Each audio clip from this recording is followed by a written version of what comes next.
Fala galera, tudo bem com vocês? Estamos começando mais um vídeo aqui no canal. O tema de hoje é controle genético e reprodução celular.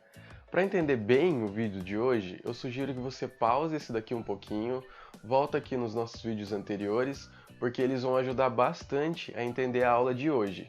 E se você gosta dos nossos vídeos, se inscreve aqui no canal, deixa aqui um like, porque isso ajuda bastante também a continuar gravando vídeos para vocês. No mais, se tá tudo certo, se você já pegou o café e já tá arrumado aí na sua poltrona, espera só um pouquinho e solta a vinheta.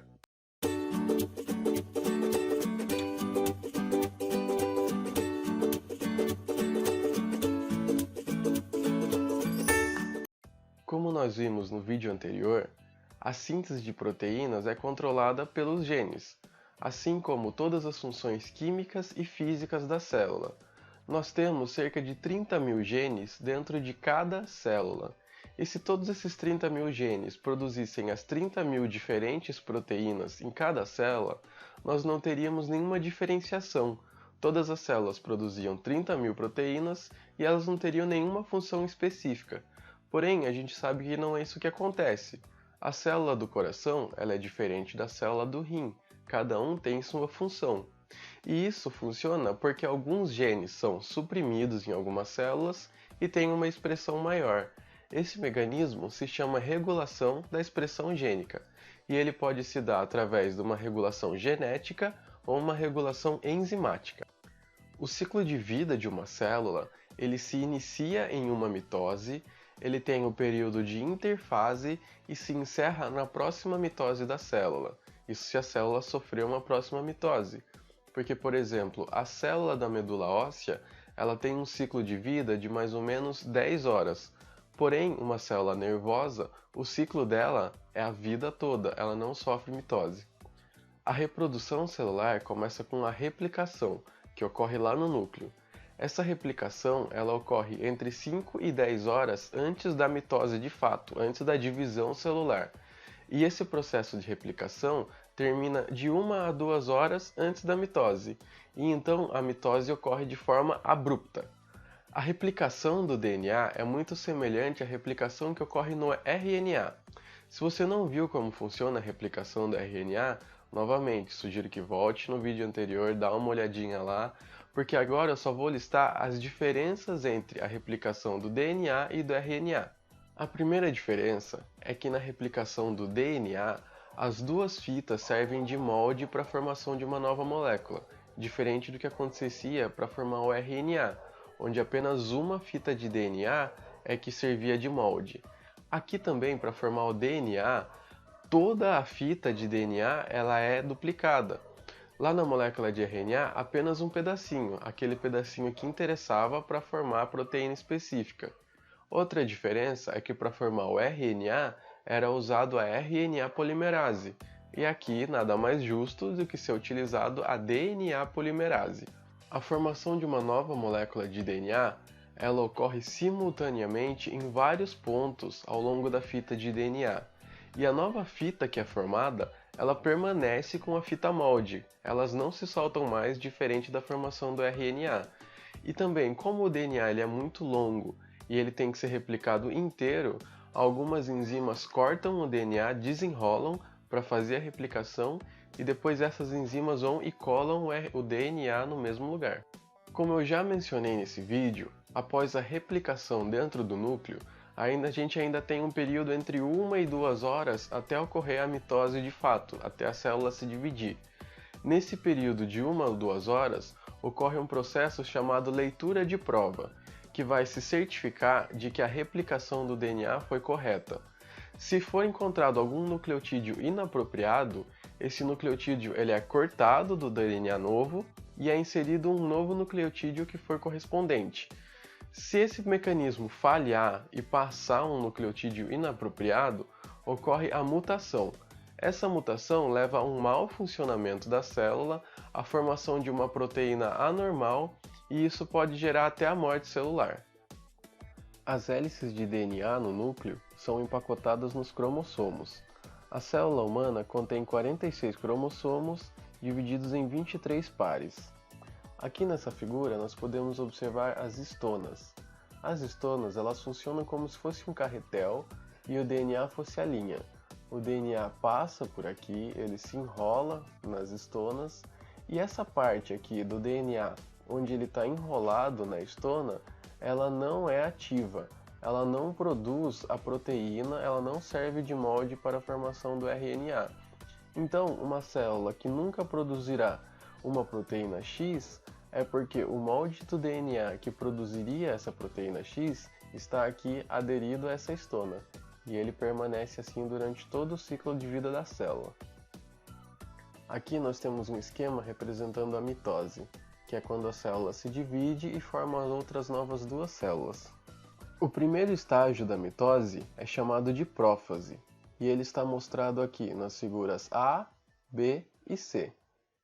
Enquanto o fuso ainda está se formando, os cromossomos aqui no núcleo, que na interfase consistem em fitas frouxamente enroladas, se condensam em cromossomos bem definidos. Aqui na figura D, nós temos a fase de prometáfase. Durante a prometáfase, os espinhos dos microtúbulos, crescendo do áster, fragmentam um envelope nuclear. Ou seja, esses espinhos aqui, eles furam o núcleo. E ao mesmo tempo, os microtúbulos aderem às cromátides aqui no meio, através do centrômero, região em que os pares de cromátides ainda estão ligados entre si. Os túbulos, então, puxam uma cromátide de cada par em direção ao polo celular e a sua parceira para o polo oposto. Temos, então, a fase da metáfase, que está representado aqui na figura E. Durante a metáfase, as duas ásteres do aparelho mitótico são empurradas. Simultaneamente, as cromátides são firmemente puxadas aqui pelos microtúbulos e são alinhadas aqui no meio e formam então a placa equatorial do fuso mitótico. Aqui no desenho F, nós temos a anáfase. As duas cromátides de cada cromossomo, elas são separadas aqui no centrômero. Todos os 46 pares de cromátides são separados, formando dois conjuntos distintos de 46 cromossomos filhos. Um desses conjuntos é puxado em direção ao áster mitótico e o outro é puxado em direção ao outro áster mitótico, enquanto os dois polos que estão em divisão, eles são empurrados ainda mais. Aqui na fase G e na fase H, nós temos a telófase, que é a última parte da mitose, onde os dois conjuntos aqui de cromossomos filhos, eles estão completamente separados e então o aparelho mitótico se dissolve e uma nova membrana nuclear é formada de partes de retículo endoplasmático. Logo após, a célula é pinçada em duas metades a meio caminho entre os dois núcleos. Esse pinçamento ocorre em consequência da formação de um anel contrátil de microfilamentos, compostos de actina e provavelmente de miosina, aqui na região em que a célula se dividirá, o que acaba por separá-las em duas novas células filhas. Aqui nessa figura, nós temos a imagem de um telômero. O telômero é uma região de sequência de nucleotídeos repetidos localizados em cada extremidade de uma cromátide, que estão aqui representados por essa cor vermelha. Os telômeros atuam como tampas protetoras que evitam a deteriorização do cromossomo durante a divisão celular. Em cada divisão celular, o DNA copiado perde nucleotídeos adicionais da região do telômero. Dessa forma, as sequências de nucleotídeos fornecidos pelos telômeros evitam a degradação dos genes perto das extremidades dos cromossomos. Cada vez que uma célula se divide, uma pessoa média perde 30 a 200 pares de bases nas extremidades dos telômeros dessa célula. Nas células sanguíneas humanas, o comprimento dos telômeros está compreendido entre 8.000 pares de bases ao nascimento e apenas 1.500 nos idosos. Quando os telômeros atingem um comprimento crítico, os cromossomos tornam-se instáveis e as células morrem. Acredita-se que esse processo de encurtamento dos telômeros seja uma das principais causas de algumas alterações fisiológicas associadas ao envelhecimento. Em algumas células, como as células tronco da medula óssea ou da pele, que devem ser substituídas ao longo da vida, ou as células germinativas dos ovários e testículos, a enzima telomerase adiciona bases a extremidades dos telômeros, para que muitas mais gerações celulares possam ocorrer. Nas células cancerosas, a atividade da telomerase é ativada de forma anormal, de modo que o comprimento dos telômeros é mantido, o que torna possível a replicação incontrolável das células. Resumindo, o telômero nada mais é que um conjunto de bases de nucleotídeos que ficam na pontinha ali das cromátides. A cada mitose, a gente perde essas pontinhas, então elas agem como um tampão. A gente perde um pouco do telômero e mantém a cromátide íntegra. Como eu disse anteriormente, as células elas possuem funções específicas.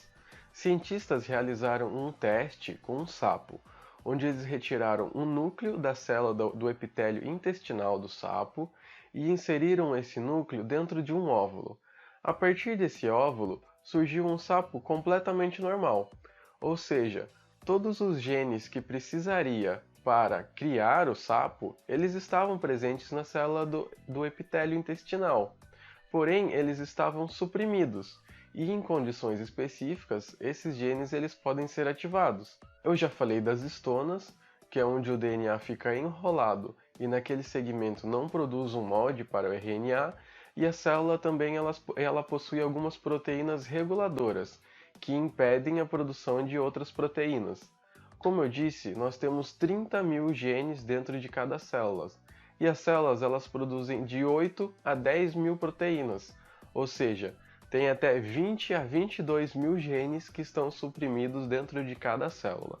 Além da mitose, que gera novas células, nós temos a apoptose, que é a morte programada de células já existentes no nosso corpo. Essas células elas sofrem apoptose por não serem mais necessárias para o organismo e assim elas se tornam uma ameaça. Quando uma célula ela sofre uma lesão, ela inflama, ela incha, ela rompe, ela libera o seu líquido intracelular no meio extracelular, e não é isso que ocorre na apoptose. A apoptose ela ocorre de uma forma bem tranquila, onde a célula ela murcha e então ela é fagocitada por outra célula vizinha. Algumas anormalidades no processo de apoptose parecem estar ligadas com algumas doenças, como Alzheimer, câncer e algumas doenças autoimunes. Bom, agora eu vou falar basicamente sobre como ocorre o câncer. O câncer é uma mutação ou atuação anormal dos genes que controlam o crescimento e a mitose celular. O nosso corpo ele tem um processo de defesa contra essas células que sofrem uma mutação.